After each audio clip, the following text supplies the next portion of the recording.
ಬಗೆದಷ್ಟು ಬಯಲಾಗ್ತಿದೆ Ranya Tarun smuggling ಜಾಲ. ದುಬೈನಲ್ಲಿ diamond company ಹೊಂದಿರೋ ಆರೋಪಿಗಳು ಹಣಕಾಸು ವಹಿವಾಟಿನ ಹಿಂದೆ ಬಿದ್ದ ಅಧಿಕಾರಿಗಳು ಕಪ್ಪು ಹಣವನ್ನು ವೈಟ್ ಮಾಡುವ ಉದ್ದೇಶಕ್ಕೆ ಕಂಪನಿ ಓಪನ್.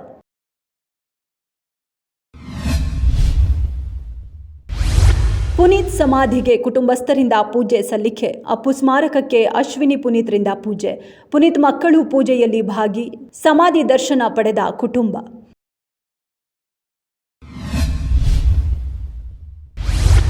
ಹಿರಿಯೂರಿನ ಕಲ್ಯಾಣ ಮಂಟಪದಲ್ಲಿ ಮದುವೆ ರಾದ್ದಾಂತ. ಕುಡಿಯುವ ನೀರಿಗಾಗಿ ಮನಸ್ತಾಪ, ಎರಡೂ ಕಡೆಯವರ ಜಗಳ. ನೆನ್ನೆ ಸಂಜೆ ಆರತಕ್ಷತೆ ನಡೆದಿದೆ. ಬೆಳಗ್ಗೆ ಎದ್ದು ನನಗೆ ಮದುವೆಯೇ ಬೇಡವೆಂದ ವಧು, ನೀರಿಗಾಗಿ ಮುರಿದ ಮದುವೆ.